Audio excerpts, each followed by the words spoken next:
Assalamualaikum warahmatullahi taala wabarakatuh dan selamat sejahtera kepada para pelajar. Hari ini kita akan memasuki bahagian terakhir di dalam bab nilai masa wang. Seperti biasa, sebelum kita memasuki topik yang baru, kita akan lihat hasil pembelajaran lepas di mana kita telah mempelajari 3 perkara. Yang pertama adalah nilai kini annuity, iaitu kita akan mencari nilai masa kini bagi satu aliran tunai yang sama bagi tempoh yang sama, yang mana dalam nilai kini dia mempunyai annuity matang dan juga annuity biasa. Dan untuk garis masa annuity matang, dia akan bermula pada tahun kosong dan pada tahun terakhir tiada apa-apa nilai dinyatakan. Dan pada annuity biasa, pada tahun kosong tiada nilai diletak dan dia akan bermula pada tahun 1. Yang kedua, kita telah pelajari aliran tunai tidak seragam, iaitu aliran tunai yang mana nilai dia berbeza-beza, iaitu berubah-ubah dari satu tempoh ke tempoh yang lain. Dan yang ketiga, kita telah pelajari perpetuity, iaitu pembayaran yang sama pada selang yang sama, iaitu dia adalah satu annuity yang mana berterusan selama-lamanya. Hari ini kita akan pelajari 3 perkara, iaitu pengkompaunan dan pendiskaunan lebih daripada sekali, kepekaan nilai masa wang dan juga aplikasi nilai masa wang. Okay, kita lihat yang pertama.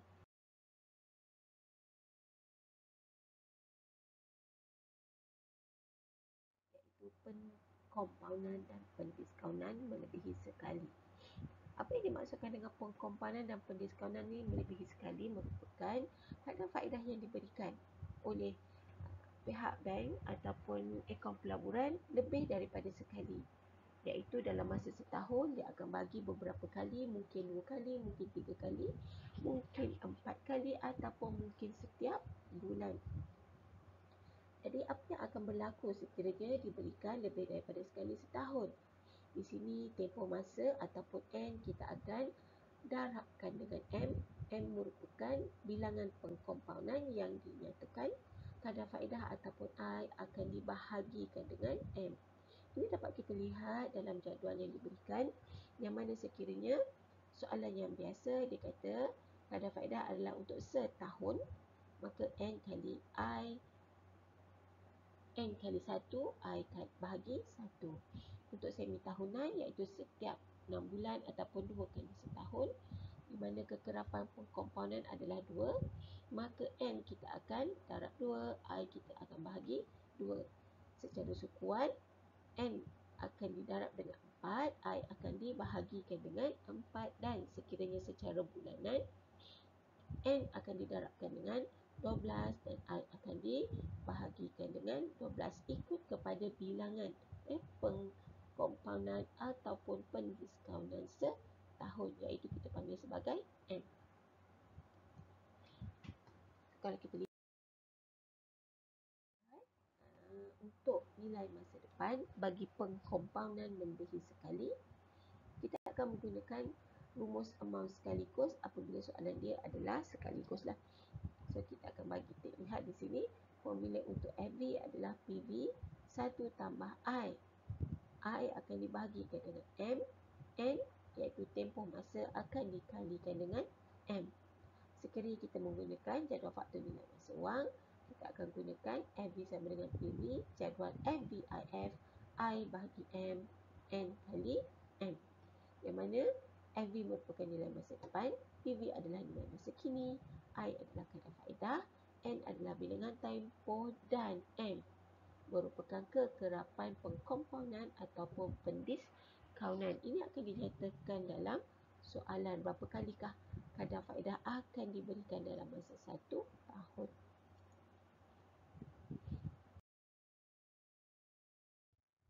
Soalan, Adli bercadang menyimpan 500 di dalam akaun simpanan, membayar faedah sebanyak 10% setahun, ini adalah I, dan dikompaunkan secara semi tahunan, maksudnya 6 bulan sekali. Kirakan jumlah simpanan selepas 2 tahun. Ya, kalau kita lihat, ini yang berwarna merah ini adalah tahun. tahun 1 dan tahun 2. Dan dalam tempoh 1 tahun, dia telah mendapat 2 kali kadar diskaun ataupun kadar kompaun. Ini 1 kali, 2 kali. Dan dalam masa 4 tahun, dia dapat berapa? 3 dan 4. Maksudnya, dalam tempoh 2 tahun, dia telah mendapat 4 kali kadar kompaun.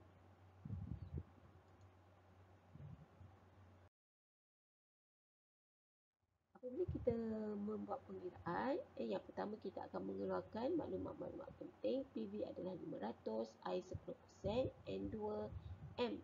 M merupakan kadar bilangan pengkompaunan. FV tanda soal. So kita nak cari nilai future value. Dan kita akan masukkan dalam jadual.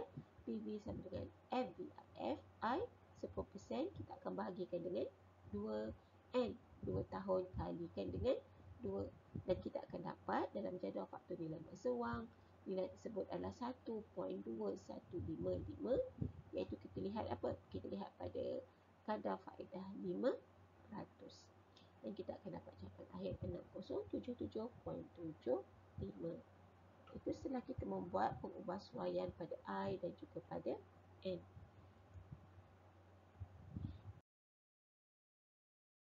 Jadi ia adalah nilai kini.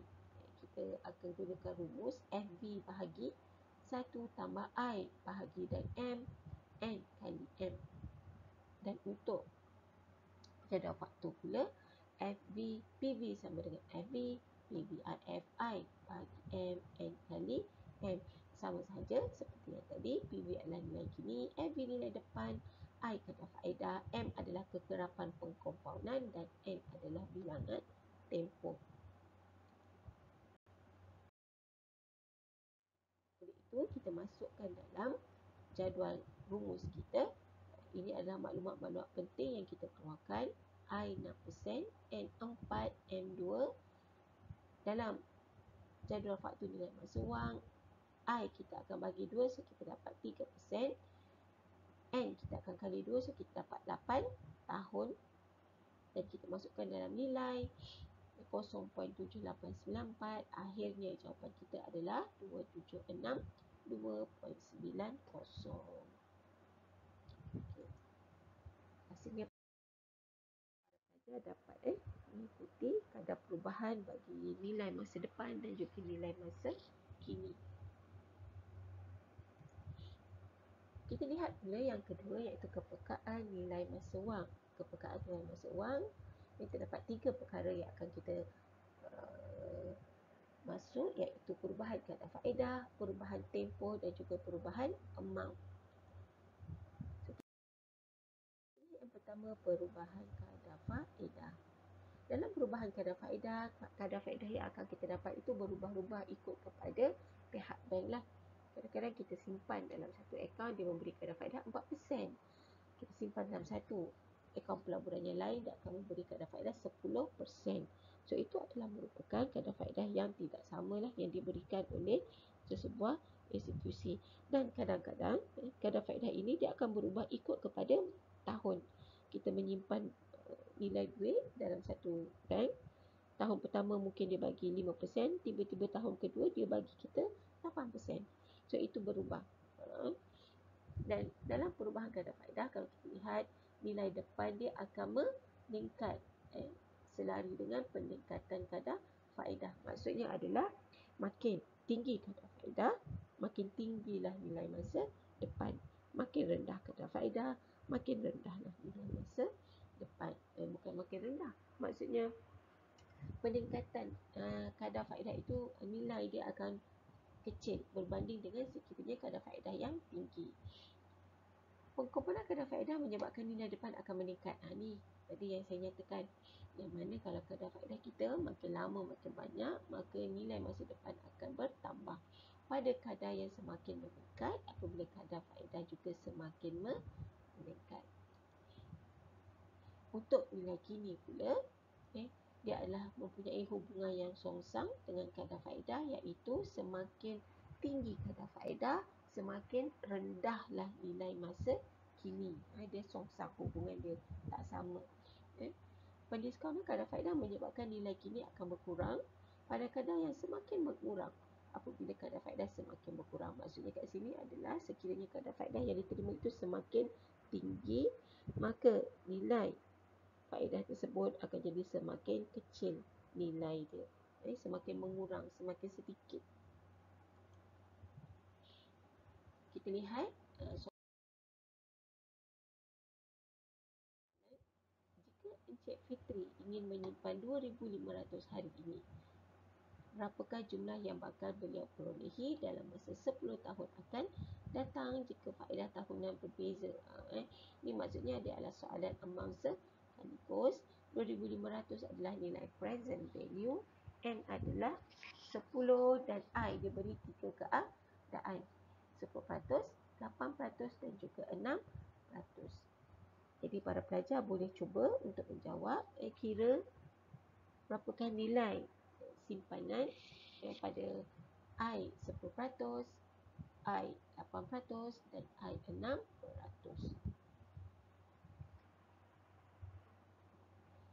Okay. Jadi semua dah dapat jawapan. Kita semak jawapan. Untuk soalan A kita dapat RM6,484.25. Untuk B RM5,397.25 dan C RM4,477. Diharapkan para pelajar dapatlah nilai yang sama. Ini sama saja seperti kita nak mengira amount sekaligus bagi nilai masa depan. Sama seperti yang telah kita pelajari pada awal-awal bab 7. Untuk mencari nilai masa kini, Puan Fatihah bercadang membeli harta bernilai RM25,000 dalam tempoh 15 tahun akan datang. Maksudnya 15 tahun akan datang, dia akan dapat, dia nak beli hartanah bernilai RM25,000. Ini adalah nilai future value. Future value dia RM25,000 pada tahun yang ke-15. Berapakah jumlah yang perlu disimpan sekarang jika kadar faedah berubah? So nak cari present value. Pada kadar 5%, 3.5% dan 2.8%. Jadi para pelajar boleh cuba untuk mengira jawapan ini. Okey, kita lihat jawapan dia. RM12,025 untuk A, RM14,922.27 untuk B dan RM16,521.26 untuk C. Semua dapat jawapan. Kita lihat pula perubahan tempoh iaitu N. Tadi kita lihat perubahan I kata faedah.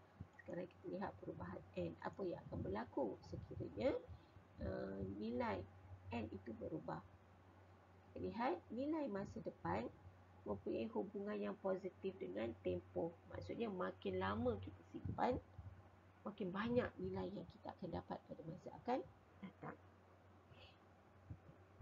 Semakin panjang masa menyebabkan nilai depan meningkat pada kadar yang semakin tinggi. Makin lama makin tinggi, makin lama makin tinggi. Ini disebabkan oleh pengkompaunan. Kita akan dapat kadar faedah yang akan dicampurkan dengan kita punya simpanan dan amount tersebut akan dikenakan kadar faedah lagi. Sebab itu kita makin lama makin banyak apabila kita menyimpan dalam satu tempoh yang lama. Semakin panjang tempoh pendiskaunan, ini adalah nilai masa kini, menyebabkan nilai kini akan berkurang pada kadar yang semakin kurang. Maksudnya kalau untuk present value, semakin lama tempoh, semakin kecil duit yang kita akan dapat dalam pengiraan. Ini contoh soalan untuk perubahan tempoh N. Sekiranya Encik Mat mendepositkan 1,500 hari ini, kadar faedah 3%, berapakah jumlah yang bakal diperolehi dalam tempoh yang berbeza untuk masa akan datang seperti berikut. 3 tahun, 6 tahun dan 9 tahun. Jadi para pelajar boleh kira.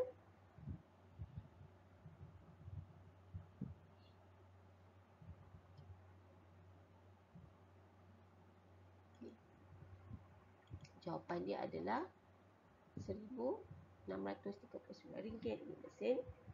RM1,791.15 dan RM1,957.20.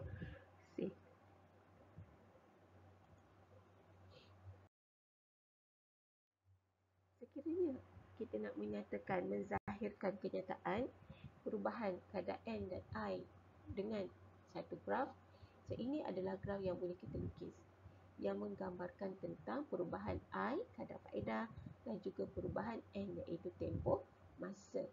Untuk nilai masa depan ataupun future value, orang pelajar boleh lihat bahawa nilai dia semakin lama semakin meningkat mengikut kepada kadar faedah dan juga tempoh masa. Kalau kita lihat di sini, untuk kadar faedah kosong, tiada perubahan berlaku ke atas, nilai duit kita sama je, mendatar je. Sebab tak ada kadar faedah. Kita simpan berapa lama pun dia tetap kosong jugalah. Okay. Untuk 15% nampak dia semakin tinggi. Mengikut kepada kadar masa N.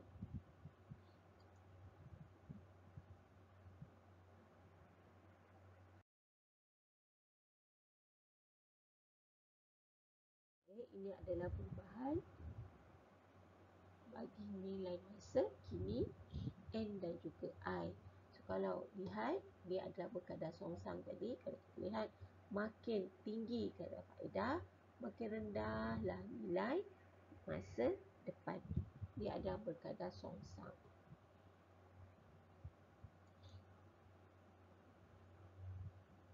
Okay, yang kedua, tadi kita dah cari N, sekarang kita akan cari I. Encik Selamat menyimpan sebanyak 1,503 tahun lepas. Ini adalah dia punya N.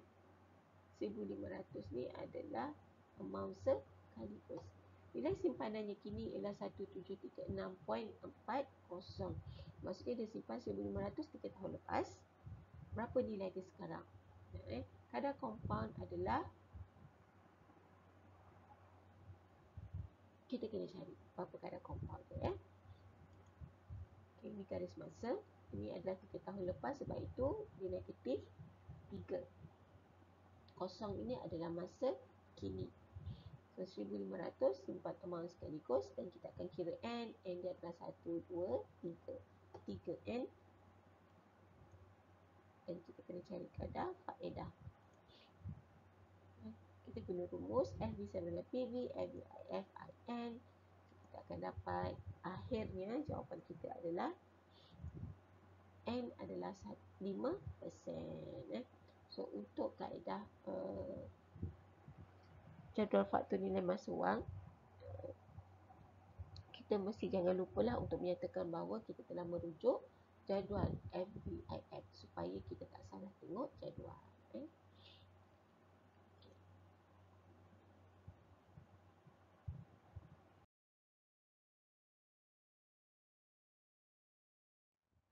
Ini adalah contoh yang seterusnya.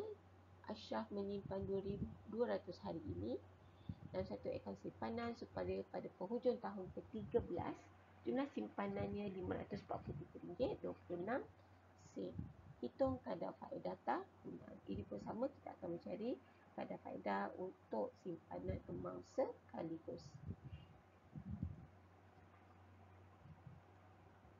Kita guna formula yang sama, FVPB, dan kita akan dapat jawapan akhir dia adalah 8%.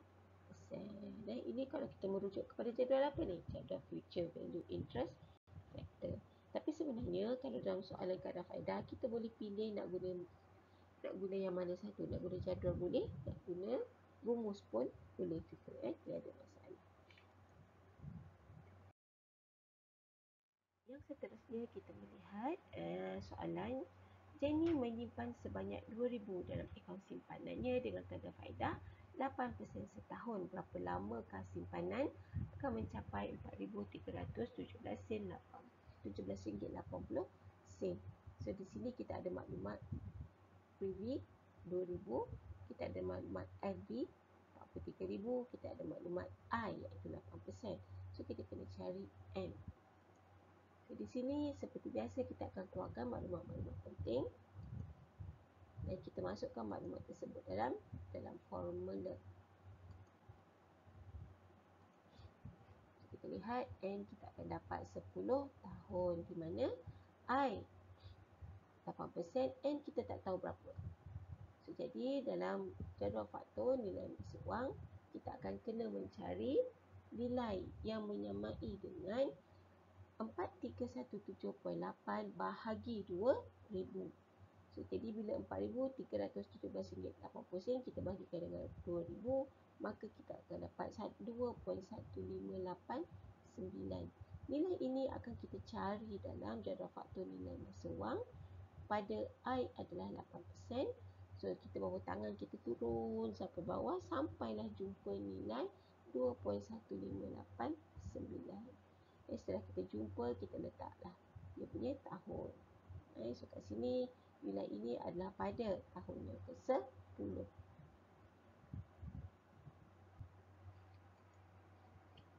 Yang seterusnya kita mencari nilai N. Encik Nizam melabur 6,000 dalam satu ekor pelaburan. Kadar keuntungan 8% setahun. Berapa lamakah pelaburannya? Mencapai 12953.40. So, kita masukkan nilai dalam rumus dan kita dapat N sama dengan 10 tahun. Sama macam tadi. Kemudian kita lihat pula kepekaan nilai masa wang yang seterusnya, iaitu perubahan amount. Ingat, perubahan amount adalah perubahan nilai yang berbeza-beza bagi penyimpanan. Kadang-kadang kita ada duit, kadang-kadang kita tak ada duit. Kadang kita simpan, kadang-kadang kita lupa nak simpan. So, jadi ini adalah pengiraan bagaimana kita nak kira sekiranya kita terlupa nak simpan berapa duit. Kepada kadar faedah yang diberikanlah.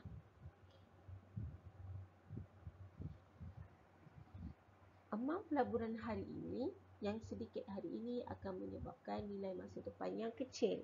Manakala akaun pelaburan yang besar akan menyebabkan nilai masa depan yang besar. Memanglah sekiranya kita melabur RM1, memanglah pada masa akan datang nilai kita cuma tinggal mungkin RM1, 10 je. Tapi kalau kita melabur 1 juta, pada masa akan datang nilai kita akan jadi lebih tinggi. Apakah kesimpulan anda? Kita tanya kesimpulan kita berkaitan dengan perubahan amount. Kita lihat garis masa. Ada tahun 3 dan ada tahun 4. Kalau dilihat di sini, untuk buat pengiraan kita akan menggunakan rumus amount sekaligus. 1000. Kenapa ada negatif? Sebab ini adalah duit yang kita keluarkan. Tapi sebenarnya bila tulis jangan tulis negatif lah. Dalam jawapan kita just ambil jawapan positif sahaja. So, every sama dengan 1000. Nampak kat sini dia tak ada tulis pun negatif tu dekat sini. 1000 LVIFI N dan 1000 LVIF 12% 5 tahun.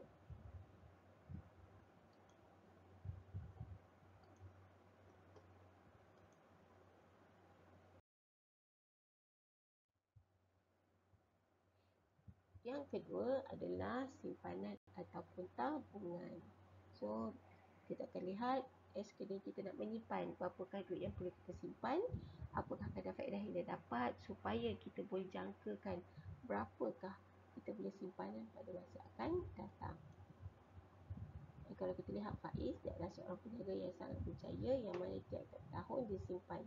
Tapi simpan tak banyak, RM200 sahaja. Berapakah jumlah simpanan Faiz pada 1 Januari 2025? Kat sinilah.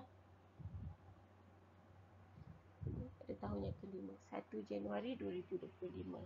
Kadar keuntungan adalah 10%.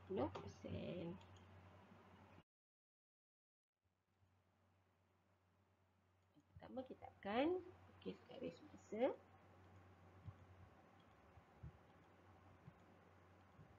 Ada 20, 21, 22, 23. Kenapa 21? Kenapa dia start daripada tahun 20? Kerana kenapa perlu tulis tahun 20 tu? Bergantung kepada soalan. Dia adalah 200 setiap kali membuat penyimpanan. So, bila kita tengok dia punya nilai adalah 200, sama sahaja. Jadi, amount dia tidak berubah. Bila amount dia tidak berubah, maksudnya dia merupakan annuity. Annuity apa? Annuity mata.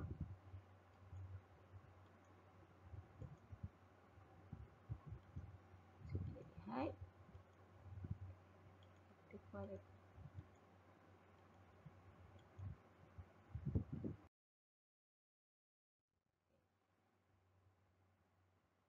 simpanan tabungan. Jadi kan cara satu kita boleh kira menggunakan jadual faktor nilai masa wang, yang mana kita menggunakan formula annuity.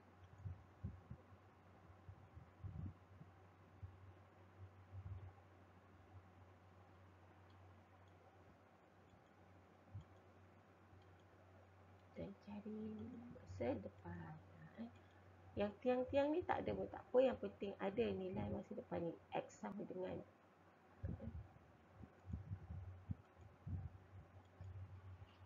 kita akan dapat RM1,543.12. Untuk cara yang kedua, kita akan mengira jumlah simpanan tersebut menggunakan formula amount sekali kos, di mana kita akan mengira satu-satu. Apabila kita mengira amount sekali kos, para pelajar boleh lihat bahawa N kita akan berubah-ubah. Yang mana pada tempoh 1/1/2000 hingga 1/1/25, kita mencari FV5, N adalah 5. Dan dia akan berkurang, semakin berkurang sehinggalah ia menghampiri tempoh di mana kita nak mencari jumlah masa depan tersebut. Untuk itu, kita lihat kita nak mencari jumlah masa depan pada 1/1/2025, maka N dia berkurang daripada 5 tahun hinggalah kepada 0 pada 1/1/2025. Okay. Yang pertamanya adalah N5 kerana daripada tahun 2025 hingga 2021 ada 5 tahun. Untuk tahun 2021, daripada 2021 ke 2025 ada 4 tahun dan begitulah seterusnya. Dan kita mengira pada akhirnya nanti kita akan dapat jawapan 1543.12. Untuk cara yang kedua, kita akan kira satu-satu menggunakan rumus amount sekaligus. Tetapi kalau kita lihat di sini, amount dia sama. Jadi bila amount dia sama, kenapa kita nak bazirkan masa kira satu-satu? Kita boleh terus kira menggunakan amount bersiri, iaitu annuity.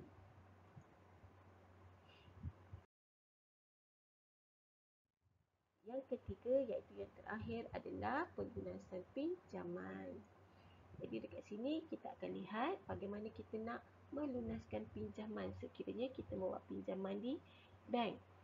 Ataupun para pelajar bila memasuki universiti akan membuat pinjaman di PTPTN. Bila dah kerja nak buat pinjaman beli kereta, beli rumah dan sebagainya, maka kita boleh mengira kita punya jadual pelunasan pinjaman kita berapa tahun, ikut kepada keperluan lah. Dan kita boleh jangkakan lah berapa banyak duit yang kita perlu ada setiap tahun untuk kita langsaikan hutang tersebut. So, langkah untuk menyediakan jadual pelunasan pinjaman, yang pertama kita akan kira bayaran ansuran. Bayaran ansuran ni merupakan PMT. Kenapa kita kata PMT? Kerana bila kita melunaskan pinjaman, duit pelunasan tersebut nilai dia adalah sama sahaja setiap bulan atau setiap tahun, sehinggalah kita habis membuat pembayaran. Yang kedua, kita akan kira kadar faedah. Yang ketiga, kita akan kira bayaran prinsipal ataupun bayaran pokok bagi pinjaman.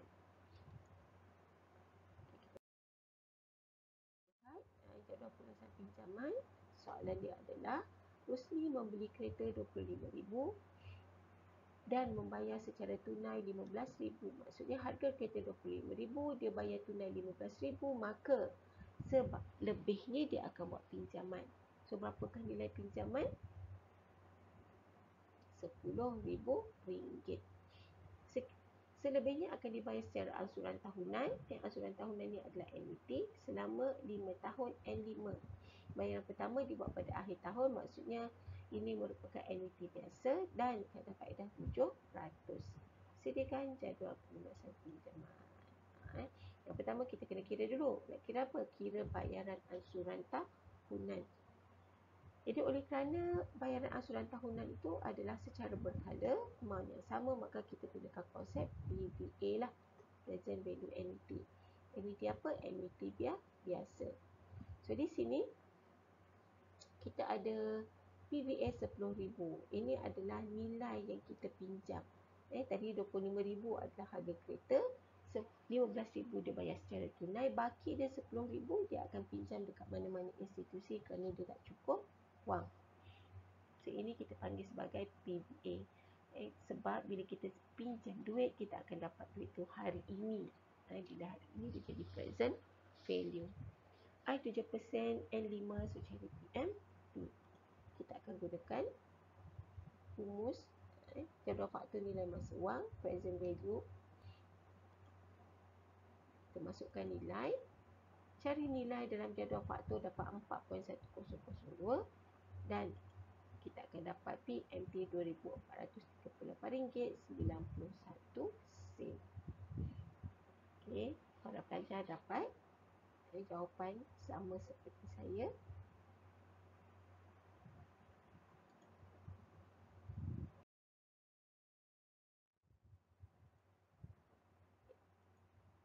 Dari segi jadual pelunasan pinjaman, kalau kita lihat, kita ada yang pertama, tajuk lah bagi jadual tersebut. Kita ada tahun, ini bilangan tahun untuk kita bayar. Baki awal adalah baki awal pinjaman kita setelah kita telah pembayaran. Ansuran ni adalah PMT yang kita telah kira tadi. PMT, ansuran secara tahunan. Kadar faedah adalah C, iaitu kadar faedah yang dikenakan atas pinjaman. So kalau pihak bank kata dikenakan kadar faedah 10%, 10% adalah untuk selama 10 tahun. Prinsipal ataupun D, B tolak C. Kenapa kita panggil sebagai prinsipal? Prinsipal ni adalah nilai daripada wang yang telah dipinjam. Setelah kita tolak, bukan nilai wang, nilai ansuran yang telah kita tolak dengan kadar faedah. Berapakah prinsipal yang kita bayar sebenarnya? Daripada ansuran yang kita kira, kita tolak dengan kadar faedah, nilai bagi pinjaman yang telah kita bayar ada berapa. Dan last sekali adalah bagi akhir. So jadi bila kita nak buat jadual pelunasan pinjaman, para pelajar kena ingatlah untuk kolom yang pertama ini adalah tahun. Kolom yang kedua baki awal kita letak A. Kolom yang ketiga ansuran atau PMT kita letak B. Kadar faedah kita letak C. Prinsipal iaitu B tolak C, kita akan dapat D. Dan yang terakhir adalah baki akhir A tolak D. Kita dapat baki akhir. Lihat, kita akan buat bilangan tahun dulu. Dan kita masukkan ansuran yang telah kita kira tadi, 2438.91. Kemudian kita akan ada baki awal. Baki awal tahun pertama adalah sama dengan baki akhir tahun kosong, iaitu 10,000. Ini adalah duit masih lagi berada dalam syarikat. Belum keluarkan lagi dekat kita lah. Okay, kita kira kadar faedah. Kadar faedah adalah 7% kali dengan apa? Kalikan dengan nilai pinjaman. So nilai pinjaman kita dekat baki awal 10,000. 10,000 kali dengan 0.7, so dapat RM700. Jadi untuk mendapatkan RM700 ni kita tak perlu cari dalam jadual faktor nilai masa wang. Kita bahagi saja. I bahagi kadar faedah yang diberikan, kita kalikan dengan baki awal pinjaman. Dan last sekali adalah baki akhir. Baki akhir adalah daripada baki awal tolak prinsipal. Baki awal tolak prinsipal, ini adalah baki pada tahun yang kedua dan dia jadi baki akhir pada tahun yang pertama, dia jadi baki awal pada tahun yang kedua. Dan begitulah seterusnya kita akan perlukan jadual pelunasan pinjaman ini. Dan kalau para pelajar perasan, akhirnya kita punya jadual pelunasan pinjaman akan dapat nilai kosong. Maksudnya pada tahun yang terakhir, tahun 5, kita telah membayar hutang kita secara konsisten dan mendapat kosonglah bagi akhir.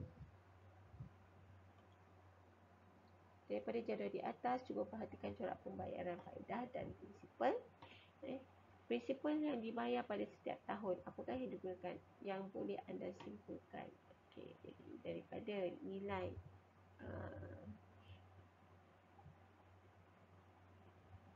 nilai yang diperolehi,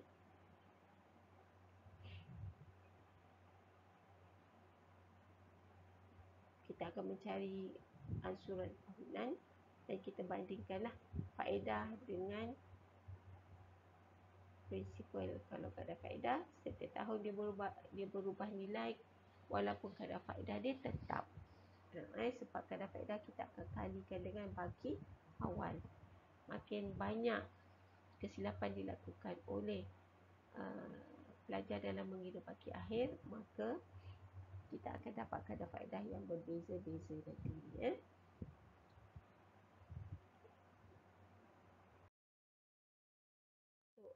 Soalan yang seterusnya, membeli mesin bakso, harga dia 480, bayaran bulanan selama 3 bulan, kadar faedah 5%. Jadi hitung bayaran yang perlu dibayar pada setiap bulan. So, kita perlu carilah. Gunakan formula PVA sama dengan PMT, PVIFAIN, PVA jadual faktor PVIFA. PVA adalah nilai kini. Okay, so jadi dalam pengiraan kita dapat kira PMT adalah RM176.26 dan kita masukkan dalam jadual pelunasan pinjaman. Kita akan dapat pada tahun terakhir kosong.